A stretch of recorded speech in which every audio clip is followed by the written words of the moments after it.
اس کے کفر میں کوئی شک نہیں ہے، کیونکہ ایمان باللہ کا تقاضا یہ کہ ہم اللہ کی کتابوں پر بھی ایمان لائیں، اور رسولوں پر ایمان لانے کا تقاضا یہ کہ ان کو جو اللہ تعالیٰ نے کتابیں دی ہیں رشد و ہدایت کا منبع بنا کر اور باعث ہدایت بنا کر، ان پر ہمارا ایمان ہونا چاہیے۔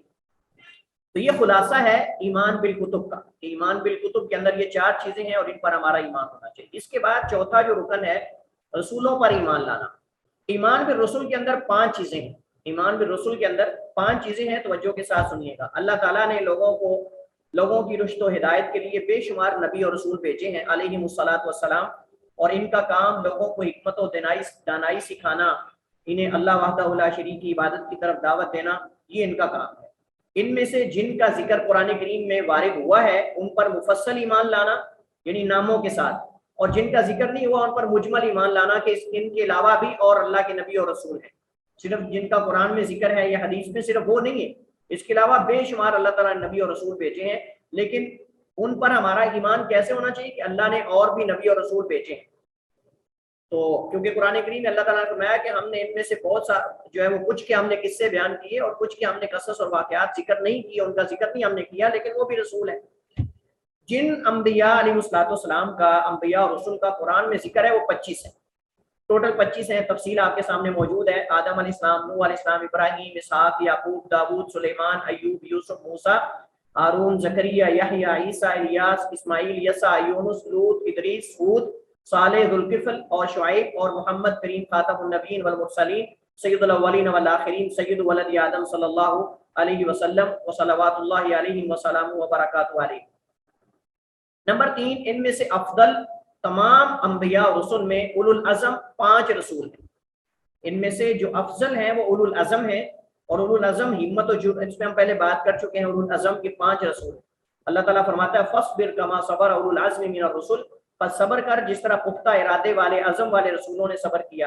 اور ان کو اللہ تعالیٰ نے ایک آیت میں جمع کیا، اس وجہ سے علماء کہتے ہیں کہ یہ 5 اولو العزم سے مراد نبی علیہ السلام ہیں، اور باقی 4 یعنی اللہ تعالیٰ فرماتا ہے وَإِذْ أَخَذْنَا مِنَ النَّبِيِّينَ مِيثَاقَهُمْ وَمِنْكَ وَمِن نُوحٍ، وَمِن کا مقدم کیا نبی علیہ السلام کو، وَمِن نوح علیہ السلام، ابراہیم وموسیٰ اور موسیٰ وعیسیٰ اور عیسیٰ بن مریم علیہ السلام، وَأَخَذْنَا مِنْهُم مِيثَاقًا غَلِيظًا، ہم نے ان سے بہت پختہ عہد جو ہے وہ وعدہ لیا۔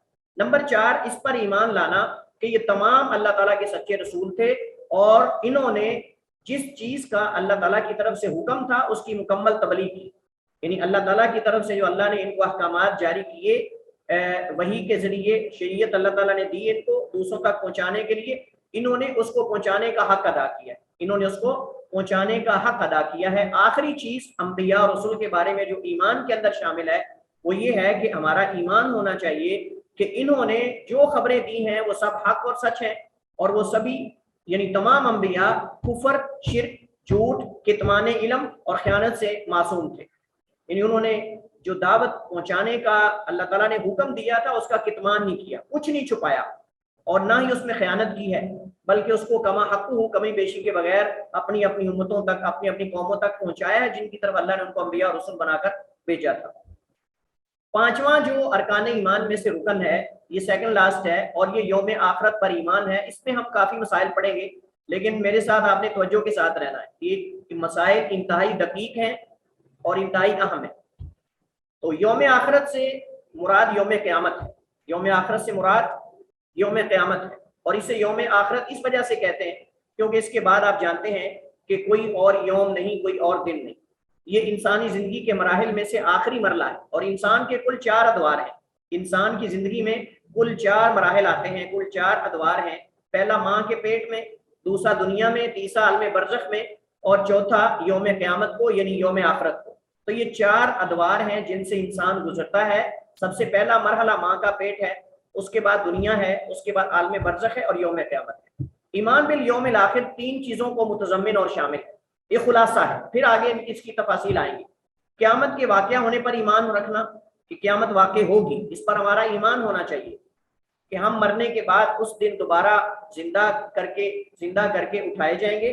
اللہ تعالیٰ قرآن کریم میں فرماتا ہے ثم انکم یوم القیامت تبعثون، پھر بے شک تم قیامت کے دن اٹھائے جاؤ گے۔ حضرت عائشہ رضی اللہ تعالی عنہا سے روایت ام المؤمنین فرماتی ہیں سمیعت رسول اللہ صلی اللہ علیہ وسلم یقول، میں نے اللہ کے نبی علیہ السلام کو یہ فرماتے ہوئے سنا